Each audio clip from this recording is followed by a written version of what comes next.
Saturday, October 13th, 2012, was a lovely autumn day in Middletown, Rhode Island. The sun was shining, the leaves were changing, families were out enjoying the fall festivities, while a cool breeze floated in from the Atlantic. And at Whitehall Museum House, the annual Apple Day was underway. It was a traditional day of autumn celebration where children played on the lawn and guests enjoyed baked treats inside. It was a happy day to be at Whitehall. But these joyous moments would soon prove fleeting, as a deeply disquieting event soon unfolded. An event that would spiral into an intriguing mystery and forever affect the lives of those who witnessed it that day at Whitehall. It was a typical October morning for Mike Thomas. He had run some morning errands to free up his afternoon so that he could later meet up with his friends, Jeff Thomas, Jeff's daughter Olivia, and Kendra Platel. They had an afternoon agenda of fall festivities to go to. It was to be a day of fun and laughs. Little did Mike know the day would forever haunt him. The plan was to go to a corn maze in the nearby town of Portsmouth, then attend Apple Day at the Whitehall Museum House in Middletown. All went well early in the afternoon. The group loaded up the car and headed for the corn maze. After a minor navigational mishap in the corn maze, they made their way to Whitehall for Apple Day. And thus began their longest journey together. Upon arrival at Whitehall, the celebration was in full swing. Mike and his friends took photos and gorged themselves on baked treats inside. Soon they ventured out to the lawn where Mike became mesmerized by the wooden stilts the children were playing with. Jeff Thomas remembers Mike's fascination with the stilts. You could tell that he was drawn to it. He was like a moth to a flame or a plunger to a toilet. Kendra Platel also recalls Mike's captivation to the stilts. What? I mean, I guess. It's Mike Thomas. He's ridiculous. He's drawn to that stuff. I mean, it's like an olive to a martini. Or a celery stick to a Bloody Mary. They just tend to go together. Olivia Thomas remembers Mike wanting to play with the wooden stilts as well. Yeah, it was weird. Mike began to fiddle with a pair of wooden stilts when suddenly a young girl appeared and challenged Mike to a stilt race. Mike agreed to talk about it in an interview only with the conditions that it take place at an undisclosed location and that his identity remain hidden. I do remember very specifically what she said. She said, "Hey, would you like to race?" Or, "Do you like to race?" And I was, "Hey, would you like to race me?" Either way, it was chilling. It just came out of nowhere. Mike agreed to the contest. I didn't know what to do. Everybody was watching me. It was just so much pressure. There was pressure. I felt very badly for him. I was just glad it was him and not me. Pressure? Are you kidding me? It was kids playing on the lawn. Pressure is a cork popping out of a champagne bottle, not kids goofing off in a stilt race. As the impromptu race began, Jeff Thomas positioned himself to record the event on his digital camera. I just started recording it, you know. I thought it would be fun for laughs later. I had no idea that it would become so controversial later. It all happened so fast. It did happen fast. The girl yelled "go" before I even had a chance to get my footing. I didn't even have a chance to stretch. It was crazy. Here's the actual race footage. It still unnerves me to this day watching it. I put it on YouTube for the whole world to see for themselves what really happened out there that day, you know? And it already has 20 views. So, you know, it's obvious. People care. People want to know what happened. The race footage actually has 17 views, as 3 of the views were from Jeff himself. Here now is the actual footage of the race in its entirety. Come on, Mike, she's passing you up. Mike!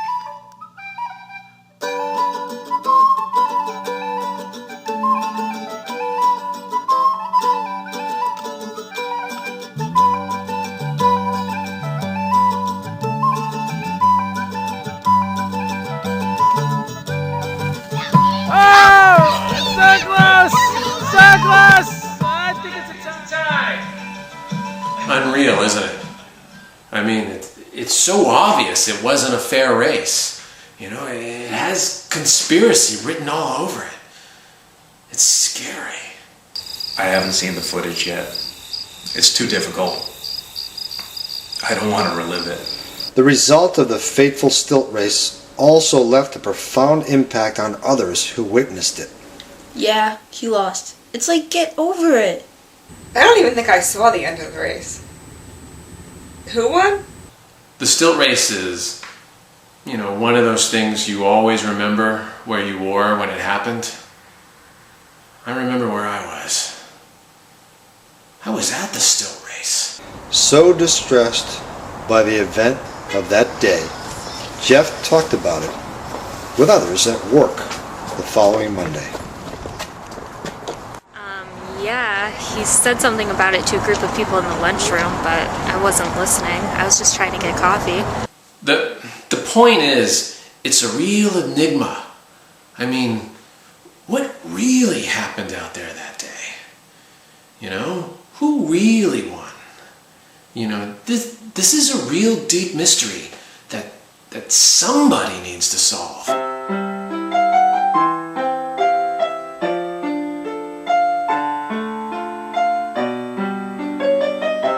Serious researcher Tim Vitagliano has taken up the mystery and has devoted many hours of in-depth study in hopes of unraveling what really happened the day of the stilt race.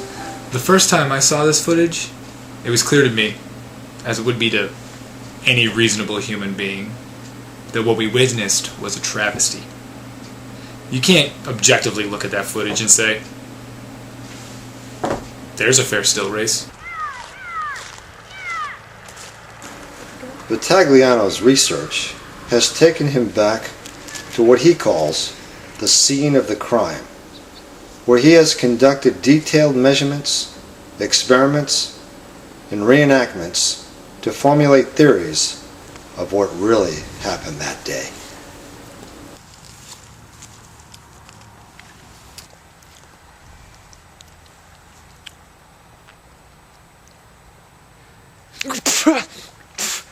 From my extensive analysis of the race site, the video footage, the people involved, and the weather conditions, I have determined that something is definitely amiss. Should Mike have won? Maybe. Was the little girl the correct winner? Maybe. But that's the point. There's too many variables at play here. Others are not so sure there is a real mystery here. I'm sorry, did you just ask me if it was fair? It's not like I've thought about it since it's happened. I mean, I might have seen a picture on Facebook, but I mean, would it make you happy if I said I didn't think it was fair? Yeah, I really don't care. People should care, because if they don't, there's a chance, a very frightening chance, we may never know. And that would be devastating. This is why I have dedicated intense research to this mystery. Through this research, I have come up with scholarly, detailed opinions of what occurred that day. Theories on the ultimate outcome. The girl cheated. I know I'm right. And I know my theories are right. Tim Vitagliano's theories are all wrong. They suck. Matt Doucette is a competing researcher on the subject of the stilt race and disputes most of Tim Vitagliano's findings. Vitagliano couldn't theorize himself out of a paper bag. She didn't cheat. She outgamed him, outmanned him, outmuscled him. How's that for research? I wasn't outmanned. I had just pulled a muscle earlier that week. I was playing injured. Matt Doucette isn't a serious researcher, and I don't acknowledge his work. I'm out in the field, running experiments, interrogating nature, and running hard tests. Matt does all his research at Burger King. See, this is what I'm talking about. Vitagliano's out there, eating dirt, hugging trees, doing all that garbage. He thinks he solved the mystery. He didn't solve anything. I'm sitting here, eating his brain food, and figured it all out. In most conspiracies, someone set up to take the fall, to play the patsy. In this case, someone was set up to play the pansy. Mike Thomas let that girl be. Case in point, you can't just make wild speculation like Matt Doucette does. It scares the more serious researchers away. These aren't wild speculations. I use my eyes, my ears, and this milkshake. I see what's going on. Whereas I use the evidence and careful deductions. You see, there's something very disturbing going on here, and we've only scratched the surface. Through his research, Tim believes there are more photos of the Stilt Race at large. He believes Kendra Pladel has some of the missing photos, but has not come forward with them. I do. I believe she has them, and she's been hiding them. Kendra Pladel can be seen in the background of the race footage taking photos with her phone. When Kendra was confronted with this revelation, she claimed the photos had just disappeared. The pictures? I probably just deleted them. I didn't think anybody was going to be coming around asking me about this stilt race. Tim Vitagliano questions if Kendra is telling the truth, if in fact the photos were really just deleted. I don't think she's telling the truth, and I think she's hiding something. I mean, who goes and just deletes photos from their phone? It doesn't happen. I delete photos all the time. It's so stupid. But questions have surfaced if Mike Thomas even remembers his photo being taken. I don't know, you know? I was racing at the time on the stilts, and it's not as easy as it looks. All my concentration was devoted to beating that little girl. Recent accusations have surfaced that Mike may have had the help of more than mere devotion that day. Tim Vitagliano has uncovered the possibility that Mike may have been using performance-enhancing drugs. Some evidence has come to light that Mike may have used some amphetamines before the race to enhance his performance. I know, it's disturbing. But researcher Matt Doucette sees it differently. Vitagliano was full of it. Mike Thomas was clearly on sign. Come on, a grown man racing a little girl in a kid's race? That's pretty ridiculous. But he didn't use the drugs to perform better. He did it to get high. He's probably a junkie. When confronted with the accusation of using performance-enhancing drugs to cheat, Mike Thomas became defensive. I wasn't trying to cheat. I had a cold. That's all it was. It's no big deal. Jeff gave me cold medication earlier that day. No, I'm not a drug dealer. Of course Jeff gave him drugs. He's a pusher. This is how it starts. He gives him a free sample for the stilt race. Next month it's the three-legged, sack race. And by the winter, he's racing kids in ice skating trying to beat them. This is how it works. You have to open your eyes and focus. Jeff most likely gave Mike the drugs because Jeff had bet on the race. He knew that stilt race happened every year. Jeff had everything to gain from helping Mike win. Tim Vitagliano is talking out of his ass. Jeff didn't give him drugs to make him bet. He gave it to him because he's a pusher, a drug lord. The guy is a scumbag. I'm not a pusher. It was cold medicine. Generic brand cold medicine. You know, Mike said he wasn't feeling well, so I went to the cabin and I got him some medicine. There's nothing illegal about that.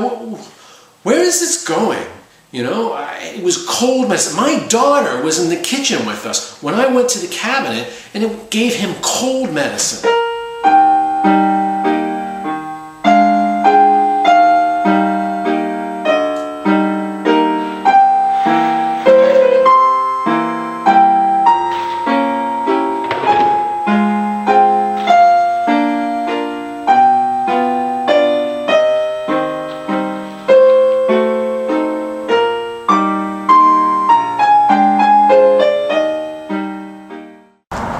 Yeah, I really don't know anything about it. I really try never to talk to him. I barely know him. Personally, I don't see the need for drug use. People who have addictions are pathetic. He should really get help. Maybe check himself into a rehab. Poor bastard. In some professional sports, amphetamines are considered a performance-enhancing drug. If Mike's claim that all he was taking was cold medicine is true, it still leaves open the possibility that he, rather than the little girl, may have been attempting to cheat the day of the Stilt Race. I had a cold. I just didn't feel well. I wasn't trying to cheat. I just felt a little ill. I wouldn't say he looked ill. He looked more scared than ill. So what if he had a cold? It's better than leprosy. Stop whining. Anyone with leprosy would change it for a cold in a New York minute. You inconsiderate bastard. What? No, I do not have leprosy. People with leprosy typically hide from public view. That's ridiculous. What? No. Whether Mike had a cold or leprosy or was just plain scared is still in question.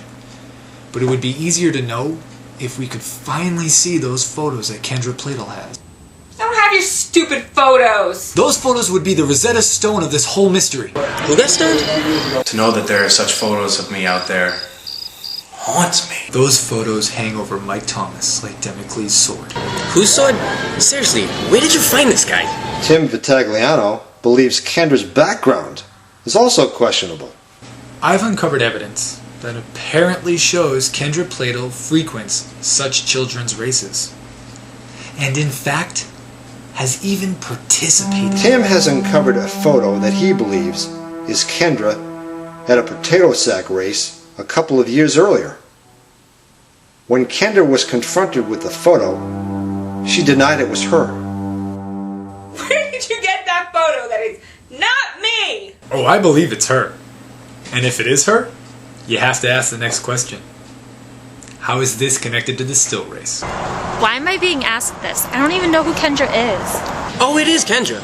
Because my research dug deeper than Tim Vitagliano's. Matt Doucette has uncovered a better photo, showing without a doubt that Kendra Pladle did indeed participate in a potato sack race. How you like Burger King now, bitch? When confronted with the second photo, Kendra confessed it was her. Alright, it was me!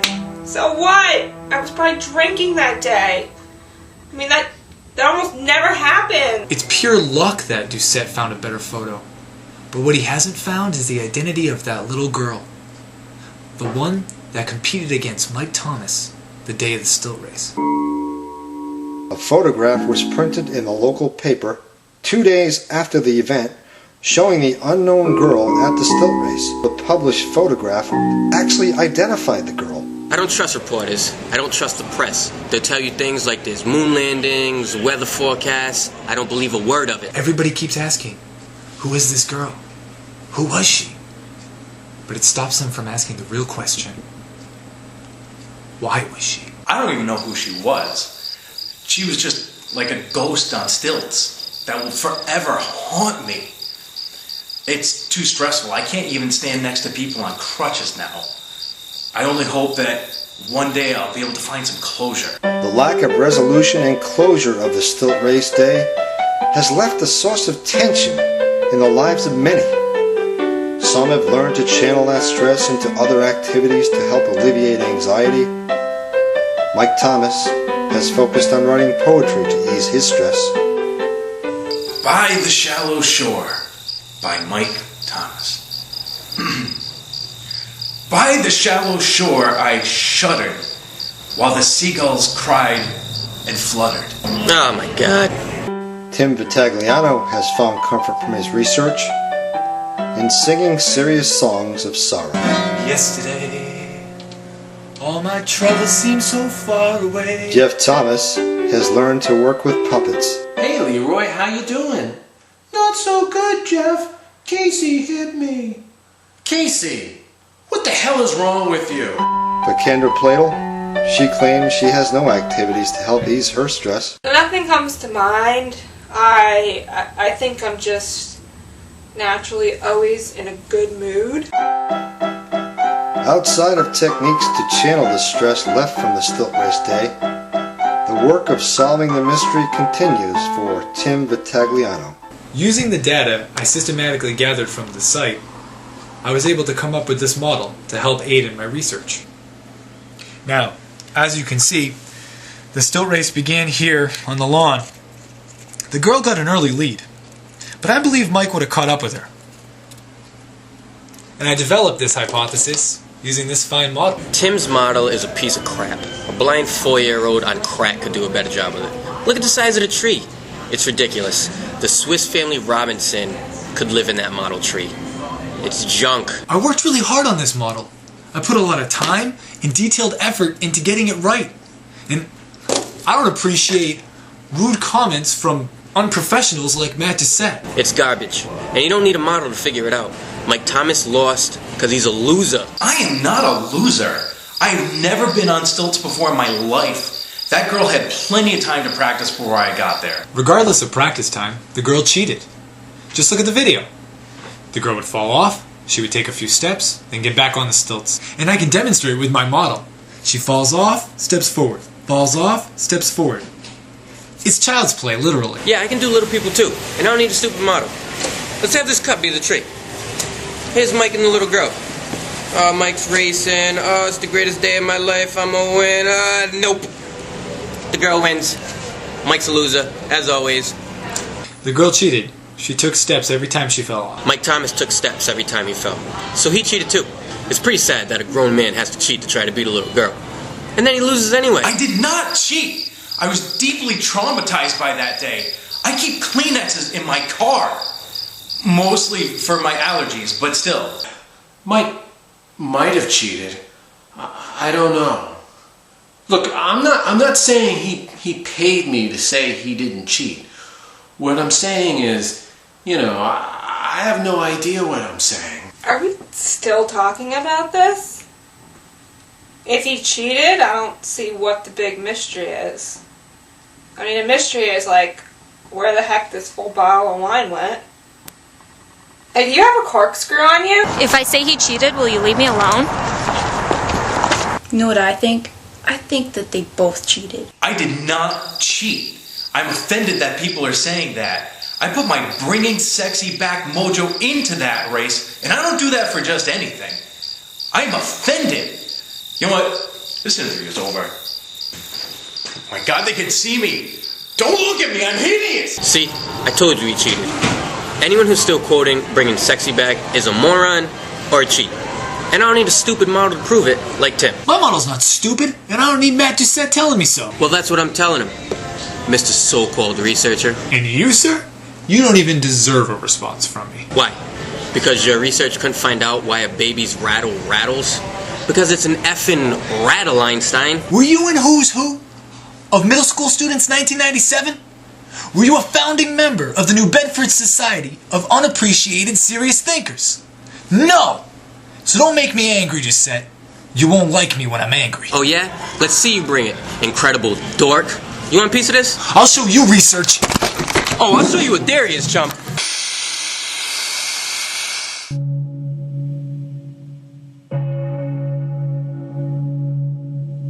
The mystery of the Whitehall Museum House Stilt Race has caused great pain and angst in the lives of those connected to it.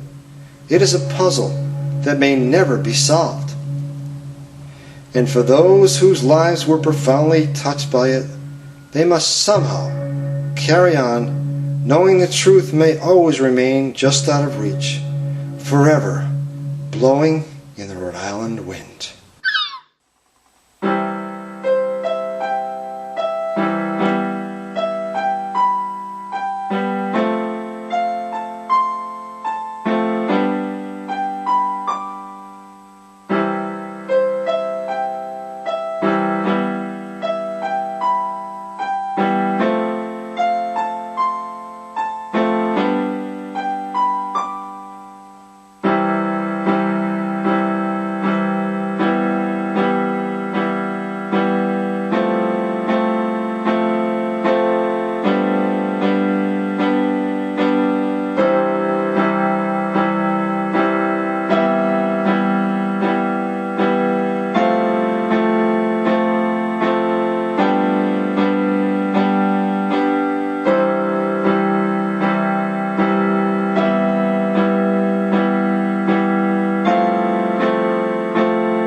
I see what's going. Sorry, and I use my eyes, my ears, and a milkshake, and I see what's going on.